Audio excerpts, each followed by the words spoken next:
Breaking news. దళిత క్రైస్తవుల రిజర్వేషన్లపైన supreme court తాజాగా కీలక తీర్పు వెలువరించింది. హిందూ, సిక్కు లేదా బౌద్ధ మతాలను కాదు అని ఇతర మతాలకు, ముఖ్యంగా క్రిస్టియన్లలోకి మారిన వ్యక్తులు తమ షెడ్యూల్ కులాల హోదాను కోల్పోతారని సుప్రీంకోర్టు స్పష్టం చేసింది. క్రైస్తవ మతంలోకి మారిన దళితులు రాజ్యాంగబద్ధంగా లభించే ఎస్సీ రిజర్వేషన్లు కానీ, ఎస్సీ ఎస్టీ అట్రాసిటీ చట్టం కింద లభించే సేఫ్టీని కానీ పొందలేరు అంటూ కోర్టు తీర్పునిచ్చింది.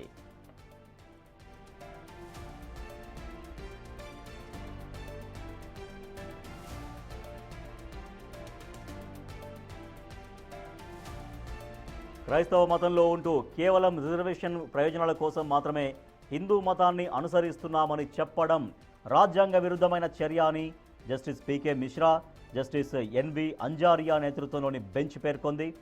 క్రైస్తవ మతంలో కుల వివక్ష లేదని, అందుకే అక్కడ ఎస్సీ రిజర్వేషన్ల అవసరం ఉండదని కోర్టు గత తీర్పులను, అలాగే ఆంధ్రప్రదేశ్ హైకోర్టు ఇచ్చినటువంటి ఉత్తర్వులను సమర్థించింది.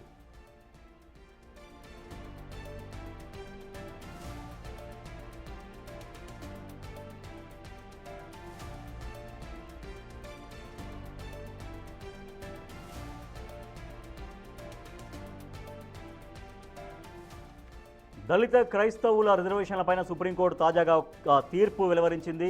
హిందూ మతం, సిక్కు మతం లేదా బౌద్ధ మతాలను కాదని ఇతర మతాల్లోకి ఎవరైతే వెళ్తారో, ముఖ్యంగా క్రిస్టియన్ మతానికి ఎవరైతే మారుతారో, క్రిస్టియన్లుగా ఎవరైతే చేంజ్ అవుతారో ఆ వ్యక్తులు తమకున్నటువంటి ఎస్సీ కులాల హోదాను కోల్పోతారంటూ స్పష్టం చేసింది. సో ఎవరైనా షెడ్యూల్డ్ కులాలకు సంబంధించిన వాళ్ళు ఉన్నప్పుడు ఆ షెడ్యూల్డ్ కులాల వాళ్ళు ఇప్పుడు ఉన్నటువంటి మతాన్ని, హిందూ మతాలని కాదని, హిందూ కావచ్చు, అది సిక్కు కావచ్చు, బౌద్ధ మతాలు కావచ్చు, ఈ మతాలని కాదని క్రిస్టియానిటీలోకి మారితే, షెడ్యూల్డ్ కులాల వాళ్ళు క్రిస్టియానిటీలోకి మారితే షెడ్యూల్డ్ కులాలకు సంబంధించినటువంటి ఆ హోదాను పూర్తిగా కోల్పోతారంటూ సుప్రీంకోర్టు స్పష్టం చేసింది. క్రైస్తవ మతంలోకి మారినటువంటి దళితులు రాజ్యాంగబద్ధంగా లభించే ఎస్సీ రిజర్వేషన్లు కానీ, ఎస్సీ ఎస్టీ అట్రాసిటీ చట్టం కింద లభించేటువంటి సేఫ్టీని కానీ పొందలేరు అంటూ కోర్టు చాలా స్పష్టంగా చెప్పింది. క్రైస్తవ మతంలో ఉంటూ కేవలం రిజర్వేషన్ ప్రయోజనాల కోసం మాత్రమే హిందూ మతాన్ని అనుసరిస్తున్నామని చెప్పడం రాజ్యాంగ విరుద్ధమైన చర్య అంటూ జస్టిస్ పీకే మిశ్రా, జస్టిస్ ఎన్వి అంజారియా నేతృత్వంలోని బెంచ్ పేర్కొంది. క్రైస్తవ మతంలో కుల వివక్ష లేదని, అందుకే అక్కడ ఎస్సీ రిజర్వేషన్ల అవసరం ఉండదు అంటూ కోర్టు గత తీర్పులను, అలాగే ఆంధ్రప్రదేశ్ హైకోర్టు ఇచ్చినటువంటి ఉత్తర్వుల్ని సుప్రీంకోర్టు సమర్థించింది. రైట్, సుప్రీంకోర్టు ఇచ్చినటువంటి తీర్పు పట్ల దళిత క్రైస్తవులకు సంబంధించి రిజర్వేషన్లపైన ఎవరైతే దళితులు ఉంటారో వాళ్ళు క్రిస్టియన్లోకి మారితే, హిందూ మతం నుంచి, సిక్కు మతం నుంచి, బౌద్ధ మతం నుంచి క్రిస్టియన్ మతంలోకి మారితే షెడ్యూల్డ్ కులాల ద్వారా వచ్చేటువంటి బెనిఫిట్స్ ఏవైతే ఉంటాయో అవి పూర్తిగా రాజ్యాంగబద్ధంగా వచ్చేటువంటి హక్కులు మొత్తం తొలగిపోతాయంటూ, ఏమాత్రం వర్తించవంటూ సుప్రీంకోర్టు ఇచ్చినటువంటి తీర్పు. ప్రస్తుతం ఈ తీర్పు పైన మనతో మాట్లాడేందుకు డిబేట్లో జాయిన్ అవుతున్నారు ప్రముఖ న్యాయవాది ముప్పాళ్ల సుబ్బారావు గారు. సుబ్బారావు గారు నమస్తే అండి. నమస్తే అండి. సుబ్బారావు గారు, సుప్రీంకోర్టు ఇచ్చినటువంటి తీర్పు, సో ముస్లింలు దళితులు ఎవరైతే ఉంటారో, దళితులు కనుక క్రిస్టియన్లోకి మారితే టోటల్గా రాజ్యాంగబద్ధంగా ఉన్నటువంటి హక్కుల్ని కోల్పోతారు, ఎస్సీ ఎస్టీ అట్రాసిటీ చట్టం వర్తించదు, ఇంకా ఏ రిజర్వేషన్ కూడా వర్తించవనేది సుప్రీంకోర్టు ఇచ్చినటువంటి తీర్పు. సో ఇవన్నీ కూడా ఏది పరిగణలోకి తీసుకొని సుప్రీంకోర్టు తీర్పు ఇచ్చినట్టుగా చూడాలి సుబ్బారావు గారు? ఇక్కడ ఒకటండి, చింతాడ ఆనంద్ అనేటువంటి ఆంధ్రప్రదేశ్కి చెందినటువంటి ఒక పాస్టరు ఆంధ్రప్రదేశ్ హైకోర్టుని ఆశ్రయించడం, నేను ఎస్సీని కాబట్టి అని చెప్పేసి తన నిర్ధారించమని చెప్పటం, దాంతో Andhra Pradesh high court justice N Harinath 30 April 2025న క్రిస్టియన్గా కన్వర్ట్ అయితే ఎస్సీగా వాళ్ళు పరిగణించబడరు, వాళ్ళు ఆంధ్రప్రదేశ్లో ఉన్నటువంటి ఎవరైతే ఎస్సీలు, బీసీలుగా, ఎస్సీలు క్రిస్టియన్గా కన్వర్ట్ అవుతారో అలాగా కన్వర్ట్ అయితే వాళ్ళు బీసీసీ కిందకు వస్తారు తప్ప వాళ్ళు ఎస్సీల కిందకు రారు అని చెప్పేసి స్పష్టంగా ఆంధ్రప్రదేశ్ హైకోర్టు ఇవ్వడం జరిగింది. దాని మీద ఇచ్చినటువంటి ఆ తీర్పు మీద సుప్రీంకోర్టును ఆశ్రయించడం జరిగింది. సుప్రీంకోర్టు ఈరోజు చాలా స్పష్టంగా చెప్పింది. దీంట్లో అది ఒక హిందూ కానీ, సిక్కు కానీ లేదా బౌద్ధ మతాలు కాకుండా వేరే మతాల్లోకి, అంటే క్రైస్తవంలోకి మారిన వ్యక్తులు షెడ్యూల్డ్ కులాల హోదాలను పూర్తిగా కోల్పోతారని చెప్పింది. అంతేకాకుండా ఎస్సీ ఎస్టీకి సంబంధించిన చట్టం ఓన్లీ షెడ్యూల్డ్ కులాల షెడ్యూల్డ్ తెగల వారికి సంబంధించిందే తప్ప ఎస్సీ ఎస్టీలకు సంబంధించింది తప్ప అది బీసీసీకి అప్లై కాదు. ఎవరైతే ఎస్సీ నుంచి బీసీలోకి కన్వర్ట్ అవుతారో వాళ్ళకి అప్లై కాదు అని చెప్పేసి చాలా స్పష్టంగా చెప్పింది. అంతేకాకుండా కాన్స్టిట్యూషన్ వివక్షతకు గురయ్యేటువంటి ఎస్సీ ఎస్టీలకు ఇచ్చింది తప్ప బీసీలు వివక్షత పరిధిలోకి రారు. కాబట్టి రాజ్యాంగపరమైన బెనిఫిట్స్ ఏవైతే ఉన్నాయో అవి కన్వర్టెడ్ క్రిస్టియన్కి వాళ్ళు ఎస్సీలు కాదు కాబట్టి బీసీసీలు కాబట్టి వాళ్ళకి అప్లై కాదు. అంతేకాకుండా ఉద్యోగాల్లో కానీ లేదంటే విద్యలో కానీ లేదంటే ఎన్నికల్లో ఎస్సీ రిజర్వేషన్లు పొందడానికి వీలు లేదు. ఎస్సీ రిజర్వేషన్ల పేరు మీద కన్వర్టెడ్ క్రిస్టియను అని చాలా స్పష్టంగా చెప్పింది. కాబట్టి ఇక్కడ మనం ఇంకోటి కూడా పరిగణించాలి. గతంలో కూడా రంగనాథ మిశ్రా కమిషన్ ఒకటి వేశారు. దాంట్లో ఏంటంటే దళిత క్రైస్తవులకి రిజర్వేషన్స్ ఇవ్వాలి అని చెప్పేసి ఒక నివేదిక ఇచ్చారు. అనంతరం మళ్ళా జస్టిస్ బాలకృష్ణన్ కమిషన్ వేశారు. అది కూడా ఇవ్వాలా వద్దా అని చెప్పేసి అది పరిశీలనలో ఉంది. ఇక్కడ చాలా స్పష్టం. ఇంకోటి కూడా దీంట్లో ఇచ్చారు. దీంట్లో ఇంకోటి ఏమి ఇచ్చారంటే ఒకవేళ గనక కన్వర్టెడ్ క్రిస్టియన్ అంటే ఎస్సీ నుంచి క్రిస్టియానిటీలో కన్వర్ట్ అయిపోతే వాళ్ళు గనక మళ్ళా తిరిగి హిందూయిజంకి రావడానికి ఆ సామాజిక వర్గానికి సంబంధించిన వాళ్ళు గనక అంగీకరిస్తే వాళ్ళు మళ్ళా ఎస్సీలోకి వస్తారు. అంటే ఒకసారి ఒక ఎస్సీ కులానికి చెందిన వాళ్ళు క్రిస్టియానిటీలో కనుక వెళితే ఆ క్రిస్టియానిటీలో కనుక వాళ్ళు బీసీసీ అయిన తర్వాత మళ్ళా మేము మతం మార్చుకుంటాము, మేము కులాల్లో కన్వర్షన్ అవుతాము వేరే మతంలోకి అని చెప్పేసి కనుక కన్వర్షన్ అయితే అప్పుడు కూడా ఎవరైతే ఆ ఎస్సీ సామాజిక వర్గానికి సంబంధించిన వ్యక్తులు ఉండాలో వాళ్ళు ఆమోదించాలి. ఆమోదించే అలా చేయొచ్చు అని చెప్పేసి కైలాస్ సోన్కర్ అనే కేసులో చాలా స్పష్టంగా తీర్పిచ్చింది. కాబట్టి ఇక్కడ రెండు అంశాలు మనం పరిగణించాలి. చెప్పండి. ఒకటి, ఎస్సీలు క్రిస్టియానిటీలో కన్వర్ట్స్ అయితే బీసీసీగా పరిగణించబడుతుంది. రెండోది, వాళ్ళు ఎస్సీ ఎస్టీ యాక్ట్ ప్రకారం ఎవరి మీదన్నా కేసు పెట్టినా లేదంటే వాళ్ళ మీద కేసు పెట్టాల్సి వచ్చినా కానీ వాళ్ళు ఎస్సీలుగా పరిగణించబడరు. మూడోది, ఒకవేళ క్రిస్టియన్గా కన్వర్ట్ అయిన తర్వాత తిరిగి రీకన్వర్ట్ అయిపోయి హిందూయిజంలోకి వస్తామనంటే ఆ సమాజానికి సంబంధించిన వ్యక్తులు కనుక అంగీకారం తెలిపితే అప్పుడు వీళ్ళు కన్వర్షన్ అయితే హిందూగా అప్పుడు మళ్ళా ఎస్సీ అనేటువంటి రిజర్వేషన్ అప్లై అవుతుందని చెప్పారు. కాబట్టి ఇది ఎప్పటి నుంచో మరొకసారి సుప్రీంకోర్టు కన్ఫర్మ్ చేసింది. సుబ్బారావు గారు, అంటే మత స్వేచ్ఛ ఉంది మన దేశంలో, ఎవరైనా తమకు నచ్చిన మతాన్ని స్వీకరించవచ్చు. బట్ మతాన్ని మారినప్పుడు ఖచ్చితంగా కొన్ని ఏవైతే గత మతం ద్వారా వచ్చినటువంటి బెనిఫిట్స్ ఖచ్చితంగా వదులుకుంటేనే దాంట్లోకి వెళ్ళాలనేది ఒకటి మంచిది, చాలామంది వెల్కమ్ చేస్తారు. అయితే మీరు చెప్తున్నట్టుగా ఇప్పుడు మతం ఎన్నిసార్లు అయినా అట్నుంచి ఇటు ఇట్నుంచి అటు మార్చుకోవడానికి అవకాశం ఉంటుందా? ఒకటి, ఇందాక మీరు అన్నారు మళ్ళీ పాత మతంలోకి రావాలంటే కొంత అంగీకారం ఉండాలి. అంగీకారం అనేది ఏ స్థాయిలో ఎవరు ఉండాలి, ఎవరు అంగీకారం తెలపాలి? అంటే మత పెద్దలా, దాని క్రైటీరియా ఎట్లా ఉంటుందండి? ఆ సమాజంలో ఆ సామాజిక వర్గానికి సంబంధించి ప్రజలు కానీ లేదంటే పెద్దలు కానీ సంఘాలు కానీ ఆమోదించాలి. ఆమోదించినప్పుడు మాత్రమే ఈ కన్వర్షన్ని అంగీకరిస్తేనే మేము మిమ్మల్ని మా సామాజిక వర్గంలోకి ఆమోదిస్తున్నామని చెప్పిన తర్వాత మాత్రమే దాన్ని ఎస్సీలుగా అంగీకరించవచ్చు అని చెప్పేసి కైలాస్ సోన్కర్ అనే కేసులో చాలా స్పష్టంగా తీర్పిచ్చారు. రెండోది, ఇంకోటి ఏంటంటే అసలు క్రిస్టియానిటీలో కన్వర్ట్ అయినట్టు ఆధారాలు ఏంటి, ఎలాగ వాళ్ళు క్రిస్టియన్ అని చెప్తారు అని అసలు క్రైటీరియా ఏంటి అనేది ఒక క్వశ్చన్ ఉత్పన్నం అవుద్ది. ఇక్కడ ఒకటి, అది బాప్టిజం తీసుకున్నారా లేదంటే క్రిస్టియానిటీలో కన్వర్ట్ అయ్యారో వాళ్ళ యొక్క సాంప్రదాయాల ప్రకారం వాళ్ళు కన్వర్ట్ అయిపోతే అక్కడ రిజిస్ట్రేషన్ అవుద్ది. ఒకటి, దాని ద్వారా చేసుకోవచ్చు. రెండోది, మ్యారేజెస్ కూడా క్రిస్టియన్ మ్యారేజ్ ద్వారా రిజిస్ట్రేషన్ అవుతాయి. ఎందుకంటే పాస్టర్ వివాహం చేయటము వివాహం చేసిన తర్వాత అది కన్సర్న్ రిజిస్ట్రార్ ద్వారా రిజిస్ట్రేషన్ అవ్వటము, అవి నమోదవుతాయి, వాళ్ళ చర్చి హెడ్ ఆఫీసులో ఉంటాయి. అవునవును. కాబట్టి ఆ విధంగా చేసినా కానీ ఈయన క్రిస్టియన్ నిర్ధారించడానికి అవకాశం ఉంటుంది. కానీ సామాన్యంగా సహజ ధోరణిలో ఏ మతంలోకి వెళ్ళినా కానీ అది కన్వర్షన్ కింద పరిగణించడానికి అవకాశం లేదని చాలా తీర్పులు ఉన్నాయి. ఎందుకంటే నేను హిందువుని, నేను ఒక చర్చిలోకి వెళ్ళి దండం పెట్టుకొని ప్రార్థన చేసుకొని వచ్చేస్తాను. అంత మాత్రాన ఆయన క్రిస్టియన్గా కన్వర్ట్ అయినట్టుగా చెప్పడానికి లేదు. Yes, exactly. ఇప్పుడు అదే జరుగుతుంది చాలా ఊళ్ళల్లో.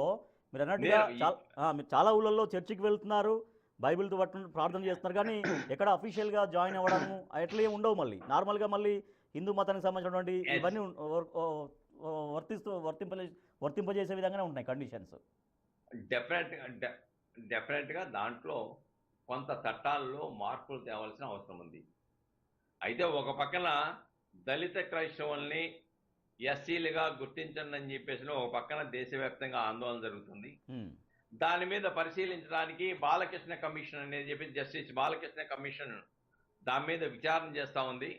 ఆ విచారణ చేసి రిపోర్ట్ ఇవ్వాల్సిన అవసరం ఉంది.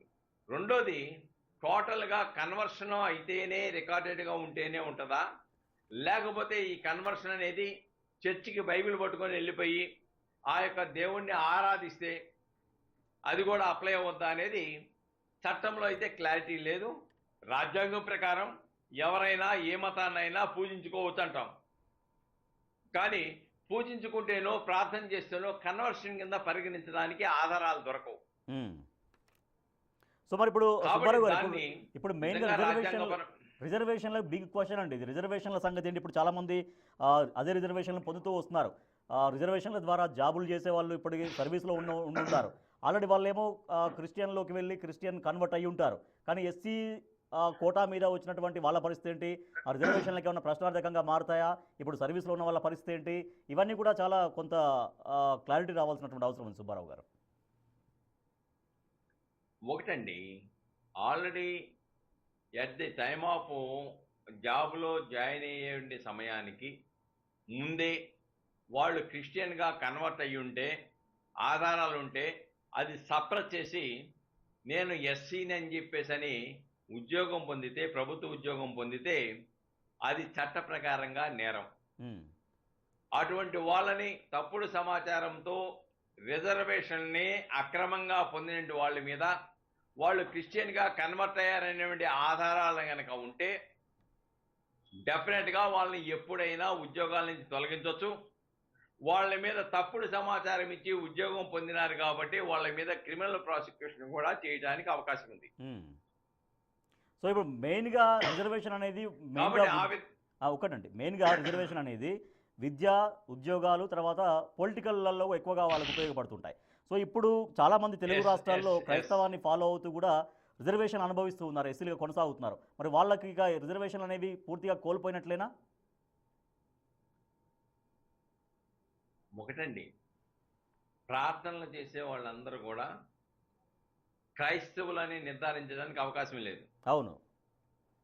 ఇప్పుడు కామన్గా చర్చికి వెళ్తారు, బైబిల్ పట్టుకుంటారు, ప్రార్థన చేస్తారు, కానీ హిందూ అని చెప్పేసి వాళ్ళ రికార్డులో ఉంటుంది. కానీ ఆ హిందూ అని రికార్డుని ప్రాతిపదికగానే ఎంఆర్ఓలు కుల ధృవీకరణ పత్రాలు ఇస్తున్నారు. అవును.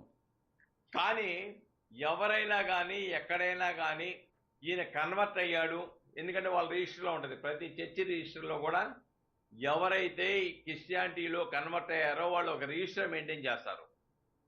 లేదంటే కొంతమంది ఏం చేస్తారంటే ఆ యొక్క చర్చి కమిటీ మెంబర్లుగా కొనసాగుతూ కూడా ఉంటారు. చర్చి కమిటీ మెంబర్ ఉండాలంటే ఆ చర్చి యొక్క నిబంధనల ప్రకారం వాళ్ళు ఆ చర్చిలో ఆ క్రైస్తవ దాంట్లో సభ్యుడై ఉండాలి. కాబట్టి అలాంటి ఆధారాలు ఉన్నా, లేకపోతే మ్యారేజ్ కూడా చర్చిలో చేసుకొని క్రిస్టియన్ సాంప్రదాయం ప్రకారం చేసుకుంటే మ్యారేజ్ కూడా చేసేటప్పుడు కూడా నిబంధనల ప్రకారం పాస్టర్ ఏం చేయాలంటే, ఒకవేళ హిందువు కనుక క్రిస్టియన్ మ్యారేజ్ చేసుకోవాలంటే ముందుగా ఆయన్ని కన్వర్షన్ చేసి క్రిస్టియానిటీలోకి కన్వర్షన్ చేసిన అనంతరం మాత్రమే క్రిస్టియన్ సాంప్రదాయం ప్రకారం పాస్టర్ వివాహం చేసేటువంటి పరిస్థితి ఉంది తప్ప అలా చేయకుండా వివాహం చేయడానికి అవకాశాలు లేవు ఓకే. నిబంధనల ప్రకారం కూడా. ఉమ్, ఉమ్, కాబట్టి అవన్నీ కూడా ఆధారాలు ఉంటే డెఫినెట్గా వాళ్ళ మీద చట్టపరమైన చర్యలు తీసుకోవచ్చు. వాళ్ళ ఉద్యోగానికి కూడా ప్రమాదం సంభవిస్తుంది డెఫినెట్గాను. ఇంకోటి సుబ్బారావు గారు, చాలా చోట్ల చాలా గ్రామాల్లో తెలుగు రాష్ట్రాల్లో క్రిస్టియన్లోకి అంటే క్రిస్టియన్ అన్నీ పాటిస్తున్నప్పటికీ కూడా పేర్లు హిందూ పేర్లతోనే ఉంటున్నాయి. కొంతమంది ఏమో క్రిస్టియన్ పేర్లు మార్చుకుంటున్నారు. క్రిస్టియన్ పేర్లు పర్టికులర్ కొన్ని ఉంటాయి, ఆ పేర్లు మార్చుకుంటున్నారు. కానీ కొంతమంది జనరల్ హిందూ పేర్లు ఎలాగ ఉంటాయో అదే పేరుతో చలామణి అవుతున్నారు. ఇట్లా ఇప్పుడు ఎస్సీ హోదాలో చట్టసభలకు ఎన్నికైన వాళ్ళు ఉంటారు, అనేక మంది క్రిస్టియన్లు ఎస్సీ హోదాలో ఉంటారు. ఎస్సీ రిజర్వేషన్ కోటా మీద చట్టసభలకు ఎన్నికైన వాళ్ళు ఉంటారు రాజకీయ నాయకులుగా. సో వాళ్ళ పరిస్థితి ఏంటి? వాళ్ళు చూసే క్రిస్టియన్లు, కానీ రిజర్వేషన్ మాత్రం వాళ్ళకి వచ్చినటువంటి ఆ టికెట్ తెచ్చుకోవడం, ఎస్సీ కోటాల టికెట్ తెచ్చుకుంటారు, గెలుపొంది ఉంటారు, వాళ్ళు ఆల్రెడీ ఇప్పుడు పదవిలో కొనసాగుతూ ఉంటారు. సో వాళ్ళ పరిస్థితి ఏంటనేది. ఇప్పుడు ఒకటండి, ఎన్నికల యొక్క ఎఫిడవిట్లో అవాస్తవాలు ఇచ్చిన తన కులాన్ని కూడా తప్పుగా ధృవీకరిస్తూ పేర్కొన్న అలాంటి సందర్భాల్లో వాళ్ళ ఎన్నికలను కూడా రద్దు చేసే అధికారం చట్ట ప్రకారం ఉంది.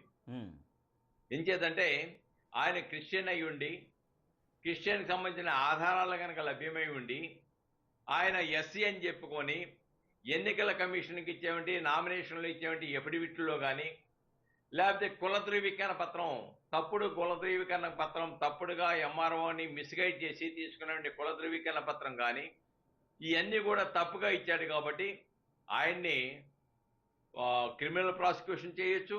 రెండో వైపున ఆయన ఎన్నిక చెల్లదు, చెల్లుబాటు కాదు అని కూడా నిర్ధారించిన సంఘటనలు ఉన్నాయి, నిర్ధారించవచ్చు. సో ఇప్పుడు తెలుగు రాష్ట్రాల్లో ఆల్రెడీ చట్టసభల్లో చాలామంది ఉన్నారండి. పేర్లు ఇప్పుడు మనం ఇక్కడ అప్రస్తుతం, కానీ చాలామంది క్రిస్టియనే ఫాలో అవుతున్నారు. కానీ ఎస్సీ కోటా కిందనే ఆల్రెడీ ఇప్పుడు వాళ్ళందరూ గెలుపొంది ఉన్నారు. లేకపోతే ఇప్పటికి కూడా కొంతమంది ఫీల్డ్లో ఉన్నారు. నెక్స్ట్ ఎలక్షన్స్లో టికెట్ తెచ్చుకోవడం కోసం చాలామంది వాళ్ళు క్రిస్టియానిటీ అవలంబిస్తూ ఉంటారు. కానీ ఎస్సీ కోటా కోసం చాలామంది ఇప్పుడు ఎదురు చూస్తున్నారు. మరి సో ఇప్పుడు ఈ సుప్రీంకోర్టు తీర్పు తర్వాత మొత్తం అంతా మారబోతుందా? వాళ్ళందరూ బీసీసీలోకి ఖచ్చితంగా మారాల్సిందేనా? ఇంకా ఒకటండి, నేను క్రిస్టియన్ అని చెప్పుకున్న వాళ్ళందరూ కూడా ఎస్సీ అప్లై కాదు. కానీ నేను క్రిస్టియన్ అని చెప్పుకోవడానికి ధైర్యం లేదు, నేను క్రిస్టియన్లో కన్వర్ట్ అవ్వను, నేను క్రిస్టియన్గా చలామణి అవుతాననే వాళ్ళు ఉంటారు కొంతమంది. కన్వర్ట్ అవ్వకుండా నేను దేవుణ్ణి పూజిస్తాను, క్రీస్తుని నమ్ముతాను, ప్రార్థనలు చేస్తాను, చర్చికి వెళ్తానంటారు. అవును. కానీ వాళ్ళు కన్వర్ట్ అవ్వరు. ఆ యొక్క సేఫ్టీని ఉపయోగించుకొని చర్చికి వెళ్ళే వాళ్ళందరూ కూడా మేము హిందువే అని చెప్పేసి వాళ్ళ సర్టిఫికేట్లో రాసుకుంటారు. వాళ్ళ సర్టిఫికేట్లో హిందూ అని ఉంటుంది. వాళ్ళు చర్చికి ప్రార్థనలకు వెళ్తారు, కన్వర్షన్గా రికార్డెడ్గా చూపించరు. లేదంటే వాళ్ళ మ్యారేజీలు కన్వర్షన్ హిందూ మ్యారేజ్ క్రిస్టియన్ మ్యారేజీల కింద చేసుకోకుండా అలాగా చట్ట పరిధి నుంచి తప్పించుకునే వ్యక్తులు ఎక్కువ మంది ఉన్నారు. కాబట్టి చట్టం ముందు నిరూపించబడాలి, ఈయన క్రిస్టియను, ఈయన కన్వర్టెడ్ సోన్సో ప్లేస్లో చోటో చర్చిలో మెంబరు, లేదంటే చర్చ్ కమిటీలో మెంబరు, లేకపోతే ఆయన వివాహం ఈ విధంగా క్రిస్టియన్ సాంప్రదాయం ప్రకారం జరిగింది అని నిరూపిస్తే డెఫినెట్గా వాళ్ళ మీద, ఎందుకంటే గతంలో రంపచోడవరం ప్రాంతంలో సత్య ఉదయ భాస్కర్ అని చెప్పేసి అనంతబాబు అనే పేరుతో ఆయన నేను కొండ కాపుని అని చెప్పేసి చాలా కాలం వివిధ పదవుల్లో పోటీ చేసి గెలిచాడు. తర్వాత ఒక ఎమ్మెల్యేకి పోటీ చేస్తే అది కొండ కాపా అని అప్పుడు ఎంక్వైరీ చేసి నిర్ధారించి, నో నువ్వు కాపువి, కొండ కాపుగా చలామణి అవుతున్నావు, నీకు రిజర్వేషన్ అప్లై కాదని చెప్పేసి ఎమ్మెల్యేకి పోటీ చేస్తే దరఖాస్తు రిజెక్ట్ చేశారు. దాని మీద హైకోర్టు సుప్రీంకోర్టుకి వెళ్ళినా కానీ అది తిరస్కరించారు. ఇప్పుడు ఆయన ఓసీ కాపుగా కొనసాగుతూ ఉన్నాడు, ఆంధ్రప్రదేశ్ అసెంబ్లీలో ఎమ్మెల్సీగా ఉన్నాడు. రైట్. ఇంకోటి ఎమ్మెల్సీగా కొనసాగుతుంది శాసన మండలిలో. అవునవును. సో సుబ్బారావు గారు, ఇంకొకటి అండి, ఇప్పుడు సుప్రీంకోర్టు తీర్పు తర్వాత చాలామంది ఇంకా ఈ మతం మార్పిడి అనేది చాలా వరకు తగ్గుతుందని ఏమైనా భావించవచ్చా? ఎందుకంటే ఇప్పటిదాకా సరే క్రిస్టియన్లోకి వెళ్ళినప్పటికీ కూడా ఎస్సీ కోటా ద్వారా వచ్చే ఆ బెనిఫిట్స్ అవన్నీ ఉన్నాయి కాబట్టి ఏం కాదని వెళ్ళుంటారు. కానీ ఇప్పుడు కంపల్సరీగా ఎస్సీ వాళ్ళు క్రిస్టియన్లోకి మారితే బీసీసీగా మారాల్సి వస్తుంది, ఈ హక్కులన్నీ కోల్పోతాము అన్న ఒక విషయంతో ఇక మత మార్పిడి జరగకపోవడానికి ఏమైనా కారణంగా ఉండే అవకాశం ఉందా? తగ్గుతాయి అనుకోవచ్చా? ఇక్కడ ఇక్కడ ఇందాక నేను చెప్పినట్టు ఒక లోపం ఉందండి. ఉమ్, మతం మారినట్టుగా ఆధారాలు లేకుండా మతం మారుతారు. అవునవును, అదొకటి. దాన్ని ఆధారాలు ఓవర్కమ్ లేకుండా కావాలి. మతం మారి నేను హిందువుని అంటాడు. ఉమ్, దాన్ని ఓవర్కమ్ అవడం అంటే ఇది ఎలాగనేది, అవును. దానికి కావలసినటువంటి నిబంధనలు లేదంటే చట్టాలు మార్పులు తీసుకురావాలి. అది కనుక స్ట్రిక్ట్ గా ఇంప్లిమెంట్ చేయాలంటే. ఉమ్, ఇప్పుడు ఏమవుద్ది, చర్చికి వెళ్తాడు, ప్రార్థన చేస్తాడు, అంతా చేస్తారు, క్రీస్తుని నమ్ముతారు. కానీ ఆయన క్రిస్టియన్ గా నేను కన్వర్ట్ అవ్వలేదు, ఆ దేవుణ్ణి నమ్మాను అంటాడు. ఉమ్, ఎవరు ఏ దేవుణ్ణి నమ్మొచ్చు కదా చట్టం, రాజ్యాంగం ప్రకారం. అవునవును. సో ఆ వెసులుబాటు కాబట్టి వాడుకుంటారు. ఆ విధంగా ఆ యొక్క వెసులుబాటుని వాడుకునే అవకాశం ఉంది. ఉమ్, ఆ వెసులుబాటుని వాడుకుంటున్నారు కూడా. ఎందుకంటే మన ఆంధ్రప్రదేశ్లో కూడా గతంలో కూడా ఎవరైతే ఎస్సీలు క్రిస్టియానిటీలో కన్వర్ట్ అవుతారో వాళ్ళు బీసీసీగా నిర్ధారిస్తున్నారు మన ఆంధ్రప్రదేశ్లో. ఉమ్, అలాగే చర్చికి వెళ్ళిన వాళ్ళందరూ కూడా బీసీసీగా మారలా. కానీ వాళ్ళు మేము కన్వర్ట్ అవ్వలేదని చెప్పేసి అని హిందూగానే పెట్టుకొని చర్చికి పోతున్నారు. అవునవును. ఉమ్, ఆ వెసులుబాటుని, ఆ యొక్క చట్టంలో ఉన్నటువంటి లోపాన్ని వాళ్ళు ఉపయోగించుకుంటున్నారు. ఓకే. ఇది స్పష్టంగా మనకు కనబడుతుంది, ఆంధ్రప్రదేశ్లోనే కనబడతా ఉంది. ఓకే. సో మరి ఇది స్ట్రిక్ట్గా అమలు కావాలంటే ఏం చేయాల్సిన అవసరం ఉంది? కంక్లూడింగ్ చెప్పండి ముప్పాల సుబ్బారావు గారు. డెఫినెట్గా నిబంధనలు ఏవైతే ఉన్నాయో నిబంధనల్లో ఈ యొక్క లొసుగులు లేకుండా కఠినతరం చేయాలి. ఉమ్, రెండోది, చట్టాల్లో కూడా మార్పులు తీసుకోవాలి. ఎవరు ఏ మతమో ధైర్యంగా చెప్పుకునే పరిస్థితి అంటే కల్పించే విధంగా, అలాగనే అలా చెప్పుకోవాలి, ఇలాగ లొసుగులతో వెళ్తానికి కుదరదు. ఇప్పుడు జనాభా లెక్కల్లో మనం చూస్తే హిందువులు ఎక్కువ కనబడతారు.